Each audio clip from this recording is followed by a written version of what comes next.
హరే శ్రీనివాస శ్రీ గురుభ్యో నమః.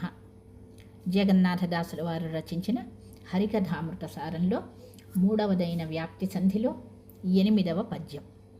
ఈ పద్యంలో దాసుల వారు ಜಾಗರ ಸ್ವಪ್ನ ಸುಷುಪ್ತಿಗಳಲ್ಲಿಯ ಹರಿಯ ವ್ಯಾಪ್ತಿಯನ್ನು ತಿಳಿಸುತ್ತಾರೆ.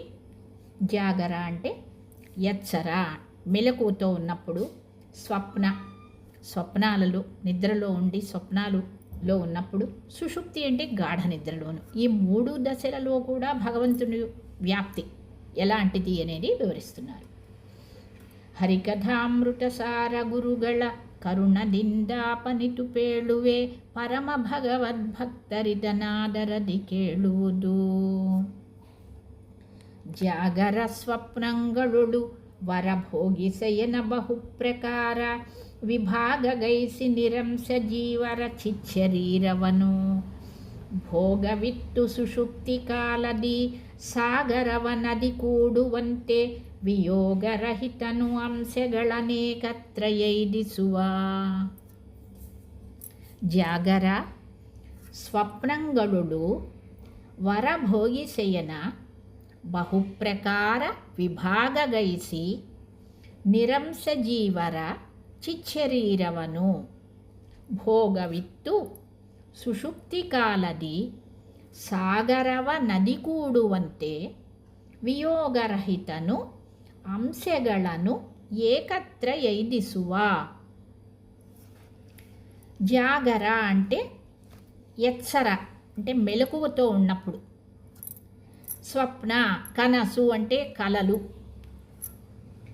ఏకత్ర ఒందెడే అంటే ఒక చోటకి, సుషుప్తి గాఢ నిద్ర, భోగి శయన శేషశాయి అయినటువంటి నారాయణుడు. జాగర స్వప్నంగళుడు వరభోగి శయన అంటే జాగర మెలకువగా ఉన్నప్పుడు అథవా కలలు కనేటప్పుడు ఆ శేషశాయి అయినటువంటి ಶ್ರೀಹರಿ ನಿರಂಶರಾದ ಜೀವರಲ್ಲಿಯ ಒಂದಂಶವನ್ನು ತನ್ನ ಅಚಂಚ ಶಕ್ತಿಯಿಂದ ಬೇರ್ಪರಸಿ ಚಿಚ್ಚರೀರಕ್ಕೆ ಭೋಗ ನೀಡಿ ಸುಷುಪ್ತಿ ಕಾಲದಲ್ಲಿ ಎಲ್ಲ ನದಿಗಳು ಸಮುದ್ರ ಸೇರುವಂತೆ ಎಲ್ಲ ಅಂಶಗಳನ್ನು ಒಂದೆಡೆ ಸೇರಿಸುವ. అంటే మెలకువగా ఉన్నప్పుడు ఇంకా నిద్రలో కలలు కనేటప్పుడు కూడా శేషశాయి అయినటువంటి ఆ పరమాత్మ శ్రీహరి నిరంశులైనటువంటి జీవులలో ఒక అంశ. నిరంశులైనటువంటి జీవులలో మన అందరం కూడా, జీవులందరూ కూడా నిరంశులు. అంశ అంటే మనము ఒక్కచోట ఇక్కడుంటే ఇక్కడే ఉంటాం, ఇంకొక అంశతో వేరే బజార్లోనో వేరే ఇంకా ఏదో ఊళ్ళోనో ఉండలేం. మనం ఎక్కడుంటే అక్కడే ఉండగలం, ఒకటే అంశ. ఇంకా వేరే నిరంశులు అన్నమాట. నిరంశులు అంటే అంశలు లేనటువంటి ఈ జీవుల్లో ఉన్నటువంటి ಒಂದಂಶವನ್ನು, ఒక అంశాన్ని తన అచింత్య శక్తిಯಿಂದ ಬೇರ್ಪರಿಸಿ, భగవంతుడు అచింత్య అద్భుత శక్తులు కలిగినటువంటి వాడు భగవంతుడు. మనము ఆలోచించటానికి కూడా చాలదు, భగవంతుడి శక్తి అనంతం. నిరంశులైనటువంటి జీవులలోంచి కూడా ఒక అంశని వేరు చేస్తాడట. చేసి ఆ చిచ్చరీరానికి, మన యొక్క మొదటి దేహమైనటువంటి స్వరూప దేహానికి భోగాన్ని ఇస్తాడు. సుషుప్తి కాలంలో మళ్ళీ గాఢ నిద్ర పట్టినప్పుడు నదులన్నీ సముద్రంలో చేరి ఒకటే ఎట్లాగా అయిపోతాయో ఆ విధంగా ఆ వేరు చేసినటువంటి అంశాలన్నీ మళ్ళీ ఒక చోట చేర్చేస్తాడట. ఇది మనము జాగ్రత్తావస్థలో ఉన్నప్పుడు కూడా జరుగుతుంది. మనం కూర్చున్న చోటే ఉంటాము, కానీ మన మనస్సు ఎక్కడెక్కడో ఉంటుంది, ఆలోచనలు ఎక్కడో ఉంటాయి, ఎక్కడికో వెళ్ళినట్లుగా ఎవరితోనో మాట్లాడుతున్నట్టుగా ఫీల్ అయిపోతూ ఉంటాం. అంటే జాగ్రత్తావస్థలోనూ ఉంటుంది. తర్వాత కలలు కనేటప్పుడు రాత్రిపూట మనము నిద్రిస్తూ ఉంటాము, ఎక్కడికి వెళ్ళం, కానీ ఎక్కడికో వెళ్ళినట్టుగా, ఎవరినెవరినో కలుసుకున్నట్లుగా, ఏదో సుఖాలు దుఃఖాలు అన్నీ అనుభవిస్తున్నట్టుగా ఉంటుంది. మన దేహం మాత్రం ఇక్కడే ఉంటుంది. ఇది ఎలా జరుగుతుంది అంటే భగవంతుడు మన యొక్క జీవిలోని యొక్క ఒక అంశని వేరు చేస్తాడట. మామూలుగా అయితే అంశాలు లేవు మనకి, నిరంశులు. కానీ భగవంతుడు తన యొక్క అద్భుత అచింత్యమైనటువంటి శక్తితో ఒక అంశని వేరు చేసి ఆ స్వరూపదేహానికి భోగాన్ని ఇస్తాడు. అనేక రకాలైన సుఖాలు వారి వారి యోగ్యతానుసారంగా వారు వెనుక జన్మలలో చేసినటువంటి కర్మల అనుభవాల కారణంగా ఉంటుంది. ఆ అనుభవించినవే మళ్ళీ ఆ భోగాలన్నీ మళ్ళీ కలుగుతూ ఉంటాయి. ఎక్కడా ఏంటి అనేది మళ్ళీ తెలియదు. ఆ విధంగా అంతా అయిపోయినాక స్వప్నకాలం అయిపోయిన తర్వాత గాఢ నిద్ర పడుతుంది. ఇంకప్పుడు ఆ గాఢ నిద్ర పట్టినప్పుడు వేరు చేసినటువంటి అంశాలన్నీ మళ్ళీ తీసుకొచ్చి ఒక దాంట్లో చేర్చేస్తాడు. ఏ విధంగా? ఉదాహరణ ఏంటంటే, నదులన్నీ వేరువేరుగా ఉన్న నదులన్నీ ఒకటేగా ఉన్న సముద్రంలో కలిసిపోయి ఒకటిగా ఎలాగైపోతాయో ఆ విధంగా వేరైపోయినటువంటి అంశ మళ్ళీ ఒక దాంట్లో చేరుస్తాడు. ఆ విధంగా మళ్ళీ అలా ఒకటిగానే ఉన్నటువంటి దేహంతో అంశతో ఉన్నటువంటి జీవుడు నిద్రలేస్తాడు. ఆ విధంగా మళ్ళీ ఎచ్చరా అనేది మళ్ళీ కలుగుతూ ఉంటుంది. ఇట్లా భగవంతుడు తన యొక్క అచింత్యమైనటువంటి శక్తితో చేస్తాడు. చిచ్చరీరక్కే స్వరూపదేహ. మళ్ళీ ఇక్కడ దేహం 4 దేహాలలో మొదటి దేహమైనటువంటి చిత్ శరీరం అంటారు. చిత్ అంటే జ్ఞానపూర్వకమైనటువంటి దేహం అది. ఆ చిత్ శరీరక్కే స్వరూపదేహము, దానికే ఇంకొకటి జీవదేహము అని పేరు, ఇంకొక పేరు సూక్ష్మదేహము, ఇంకొక పేరు చిద్దేహము. ఇవన్నీ కూడా మన యొక్క 4 దేహాలలో మొట్టమొదటి దేహానికి ఉండేటువంటి పేర్లు. స్వరూపదేహము, జీవదేహము, చిద్దేహము, సూక్ష్మదేహము, చిత్ శరీరము అనేది ఈ విధంగా పేర్లు. నామాంతరాలు అంటే వేరువేరు పేర్లు. ದೇವತೆಗಳು ಅಸುರರು ಸಾಂಸರಾದರೆ ಮನುಷ್ಯರು ನಿರಂಸರಾಗಿವರು. దేవతలు అసురరు. దేవతలు అసురులు అంటే రాక్షసులు కూడా వాళ్ళు సాంసరు, అంశలతో ఉంటారు. ఒకచోట వాళ్ళు దేవలోకంలో ఉంటారు, సూర్యలోకంలో ఉంటాడు, ఇంకా స్వర్గంలో ఉంటారు, వేరే వేరే లోకాల్లో కూడా ఉంటూ ఉంటారు. అసురులు కూడా అంతే, రాక్షసులు కూడా అంతే. మన యొక్క దేహంలోనే తత్వాభిమాని దేవతలు ఉన్నారు, తత్వాభిమాని దైత్యులు ఉన్నారు. అలా వాళ్ళ లోకాల్లోనూ ఉంటారు, అన్ని చోట్ల కూడా ఉంటూ ఉంటారు. కాబట్టి దేవతలు అసురులు కూడా సాంసరు, మనుష్యులు నిరంశలు. మనుషులు మనమందరం కూడా నిరంశులం, అంశలు లేవు మనకి. ದೀಪಪ್ರಕಾಶದಂತೆ ಜೀವಪ್ರಕಾಶದಿಂದ ಚಿನ್ಮಯ ಶರೀರದಲ್ಲಿ ತುಂಬಿಹರು. చిన్మయ శరీర అంటే చిద్దేహము అన్నారు. చిన్మయ అంటే జ్ఞానస్వరూపమైనటువంటి దేహం జీవులది, అందరిది కూడా జ్ఞానస్వరూపమైనటువంటి స్వరూపదేహం.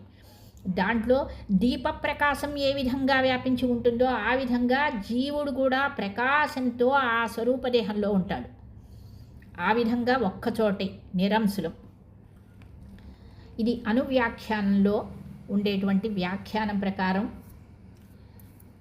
ఈ జీవులు అనేవాళ్ళు నిరంశులు అనేటువంటి విషయాన్ని, అనువ్యాఖ్యానంలో ఉన్నటువంటి విషయాన్ని ఇక్కడ కన్నడీకరణ చేశారు దాసుల వారు.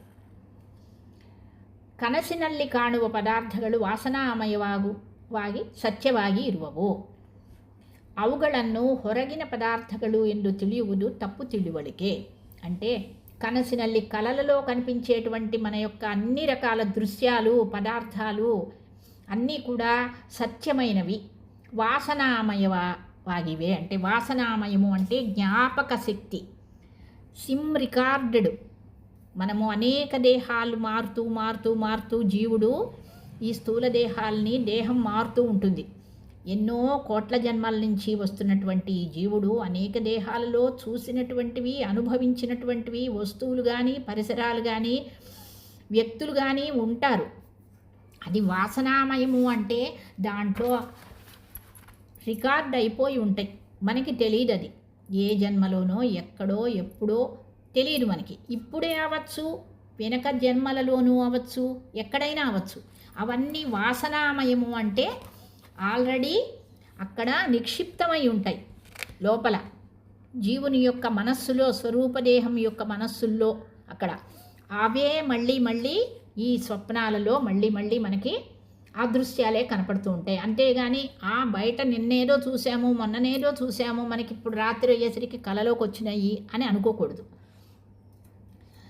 ಅట్లాಗೆ ಜಾಗರ ಗಜಾದಿಗಳು ಸ್ಥೂಲ ವಸ್ತು ಉಪಾದಾನಕ ಮತ್ತು ಬಹುಕಾಲ ಸ್ಥಾಯಿ. ಸ್ವಾಪ್ನ ಗಜಾದಿಗಳು ವಾಸನ ವಸ್ತು ಉಪಾದಕ, అల్పస్థాయి, అల్పకాల స్థాయి. అంటే జాగర గజాదిಗಳು, మనం జాగ్రత్తావస్థలో మనము మెలకువతో ఉన్నప్పుడు మనం ప్రత్యక్షంగా చూస్తున్నటువంటి గజ అంటే ఏనుగు, ఇంకా వస్తువులు, ఏనుగులు కానీ వ్యక్తులు కానీ వస్తువులు కానీ ఏదైనా కానీ మనం చూస్తున్నటువంటి ప్రత్యక్షంగా ఇప్పుడు చూస్తున్నటువంటి వస్తువులు బహుకాలం మన కంటికి ఎదురుగుండా ఉంటాయి. స్థూల వస్తువు ఉపాదానక, స్థూల వస్తువు అంటే మన కళ్ళతో చూస్తూ ఉంటాం, మనం వెళ్ళి దాన్ని టచ్ చేయొచ్చు, మనం దాని చుట్టూతా కూడా చూడొచ్చు, అన్నీ స్థూలంగా కనపడేటువంటిది బహుకాలం మన కళ్ళ ముందు నిలిచి ఉంటుంది. స్వాప్న గజాదిಗಳು, స్వప్నంలో కనిపించేటువంటి దృశ్యాలు కానీ ఏదైనా జంతువులు కానీ వ్యక్తులు కానీ పరిసరాలు కానీ ఏవైనా కానీ వాసనా వస్తుపాదక. వాసన అంటే జ్ఞాపక శక్తిని గురించి, మనస్సులు పొరల్లో జ్ఞాపకాన్ని ఉన్నటువంటి ఆ స్మరణపూర్వకమైనటువంటి వస్తువులు అవన్నీ కూడా. అందుకని అవి అల్పకాల స్థాయి. మనము ఆ కలల ఆ స్వప్నాన్ని చూసేటప్పుడు మాత్రమే ఉంటుంది, బహుకాలం ఉండదు, వెంటనే మాయమైపోతాయి, మనకి మెలకు వచ్చేస్తుంది, లేదా గాఢ నిద్ర పట్టంగానే కల కాస్త చెరిగిపోతుంది. అట్లాగే మెలకు వచ్చినా కూడా నేను రాత్రి కలలో ఇది చూశాను అనే విషయం మాత్రమే ఉంటుంది, కానీ అల్పకాలం మాత్రమే నిలిచి ఉంటాయి.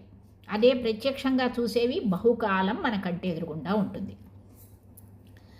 ఇక సుషుప్తి అంటే గాఢ నిద్ర.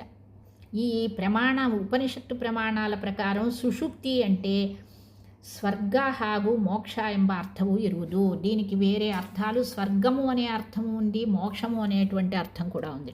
ఎందుకు అంటే ఏ రకమైనటువంటి దుఃఖాలు బాధలు ఏమీ ఉండవు సుషుప్త్యావస్థలో, గాఢ నిద్రలో. కలల్లో దుఃఖాలు సుఖాలు అన్నీ ఉంటూ ఉంటాయి, కానీ గాఢ నిద్ర పట్టినప్పుడు ఏ విధమైనటువంటి బాధలు కానీ దుఃఖాలు కానీ విచారాలు కానీ చింతలు ఏమీ ఉండవు, డీప్ స్లీప్. అలా గాఢ నిద్రపోయి లేచిన తర్వాత మన యొక్క దేహానికి శ్రమ కూడా పోతుంది. చాలా సుఖంగా ఉన్నది, నిద్ర పట్టింది, చాలా సుఖమైన నిద్ర, హాయిగా ఉంది అంటూ ఉంటారు. ఏంటి అంటే ఆ గాఢ నిద్రలో ఏ రకమైనటువంటి విచారాలు కానీ దుఃఖాలు కానీ లేకుండా ఉండేది మోక్షంలో అలా ఉంటుంది అనేందుకు ఉదాహరణగా ఆ ఉపనిషత్తు ప్రమాణాల ప్రకారం సుషుప్తిని స్వర్గము అంటారట, మోక్షము అనేటువంటి అర్థం కూడా ఉన్నది అని చెప్తున్నారు. ಜಾಗರ ಸ್ವಪ್ನಂಗಳೊಳು ವರಭೋಗಿಸೆಯನ ಬಹುಪ್ರಕಾರ ವಿಭಾಗಗೈಸಿ ನಿರಂಶ ಜೀವರ ಚಿಚ್ಚರೀರವನು ಭೋಗವಿತ್ತು ಸುಷುಪ್ತಿ ಕಾಲದಿ ಸಾಗರವ ನದಿ ಕೂಡುವಂತೆ ವಿಯೋಗರಹಿತನು ಅಂಶಗಳನೇಕತ್ರ ಎಯ್ದಿಸುವ ಹರಿಕಥಾಮೃತ ಸಾರ ಗುರುಗಳ ಕರುಣದಿಂದಾಪನಿತು ಪೇಳುವೆ ಪರಮ ಭಗವದ್ಭಕ್ತರಿದನಾದರದಿ ಕೇಳುವುದು. ಶ್ರೀ ಗುರುಮಧ್ವ ಅಂತರ್ಗತ ಶ್ರೀಕೃಷ್ಣ ಅರ್ಪಣಮಸ್ತು.